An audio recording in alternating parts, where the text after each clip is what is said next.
முதல் தற்கொலைப்படை வீரர் தளபதி நமது முப்பாட்டன் வீரர் சுந்தரலிங்கம் வழிவந்த தேவேந்திரகுல இனக்காவலர் பசுபதி பாண்டியன் அவர்கள் வழிவந்த கண்ணபிரான் பாண்டியன் அவர்கள் வழிவந்து விழாவை தலைமையேற்று சிறப்பாக நடத்தி கொண்டிருக்கும் வழக்கறிஞர் முத்துவேல் அவர்களே மற்றும் பொறுப்பாளர்கள், இளைஞர் அணி அமைப்பாளர், மகளிர் அணி அமைப்பாளர் மற்றும் அனைத்து தேவேந்திரகுல வேளாளர் அனைவரையும் வரவேற்று என்னுடைய மாலை வணக்கத்தை தெரிவித்துக் கொள்கிறேன்.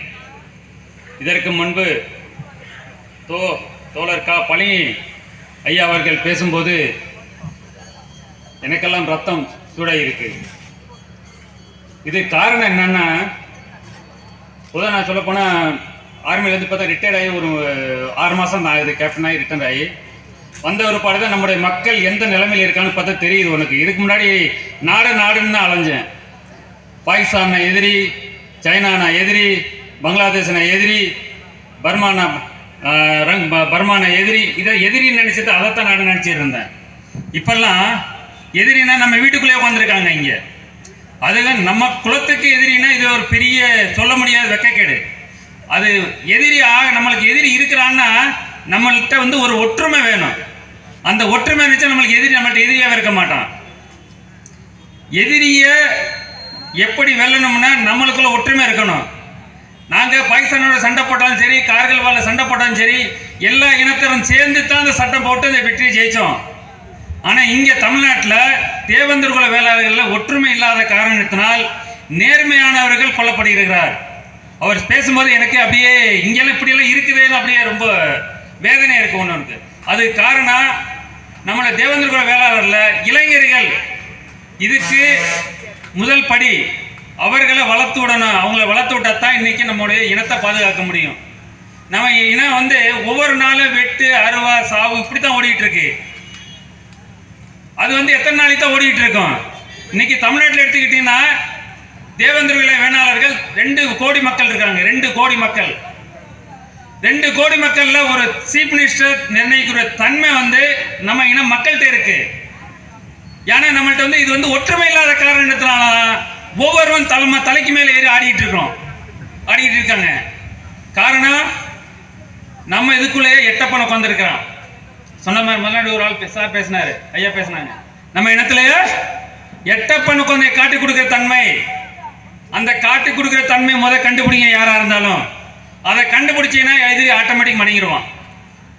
அதனால எல்லாத்தையும் என்ன கெஞ்சி கேட்டுக்கிறதுன்னா, உங்கள்கிட்ட எல்லாமே இருக்கு, எல்லா சக்தியும் இருக்கு, எல்லாமே பண்ண முடியும். இந்த எலெக்ஷன் வருகிற ஏப்ரல் 24,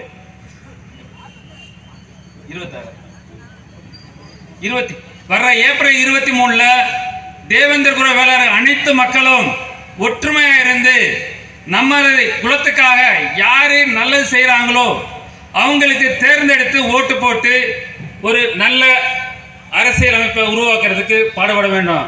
அதனால எல்லாரும் வீட்டில் இருக்காம பக்கத்தில் உள்ள நம்ம தேவேந்திரகுல மக்கள் எல்லாரும் ஓட்டு போட்டு நல்ல கவர்மெண்ட், நம்மளுக்காக செய்ய வேண்டிய கவர்மெண்ட். ஐயா சொன்ன மாதிரி ஒரு ஒன்றிய அமைப்பாளர் இருந்தால் அந்த ஊரில் யாரா இருக்க, தாசில்தார், கணக்கப்பிள்ளை, போலீஸ் ஸ்டேஷனு, நம்ம இருந்து நம்ம பேச்சு கேட்டாத்தான் நம்மளோட தேவேந்திரகுல வேலைன்னு சொன்னாங்க.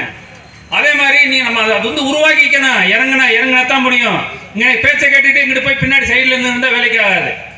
அதெல்லாம் ஒற்றுமை என்னைக்கும் ஒற்றுமையாக இருக்கணும், பாடுபடணும். ஏன்னா நம்ம இன மக்கள் 70 வருஷம், 75, 77 வருஷம் ஆச்சு சுதந்திரம் அடைஞ்சு. இது வரைக்கும் நம்ம கீழே தான் கிடக்கிறோம். யாரும் தூக்கி விடல, எந்த கவர்மெண்ட்டும் தூக்கி விடல. இது வரைக்கும் அப்படியே கீழே தான் கிடக்கிறோம்.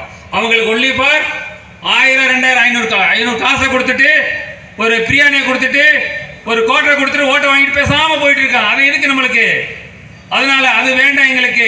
எங்களுக்கு பர்மனண்டா பட்டியலிருந்து வெளியேறணும். 18% என்னைக்கு போட்டி போட முடியுமா? 82% சொல்லுங்க, நீங்களே சொல்லுங்க. 82% பெருசா, 18% பெருசா? 18% போய் 82% போட்டி போட்டு ஜெயிக்க முடியுமா? அதனால நம்ம பட்டியலிருந்து வெளியில் வந்தானா 82% சேர்ந்தானா நம்ம எல்லாத்தையும் போட்டி போட முடியும். அதனால எல்லாரும் சேர்ந்து பட்டியலிருந்து வெளியில் வர்றதுக்கு எல்லாரும் பாடுபடணும்.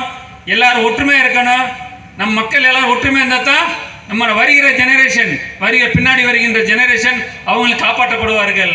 அதனால் எனக்கு பேச வாய்ப்பளித்த அனைத்து தேவன்கள் வேளாளர் அனைவருக்கும் நன்றி சொல்லி விடைபெறுகிறேன். வணக்கம்.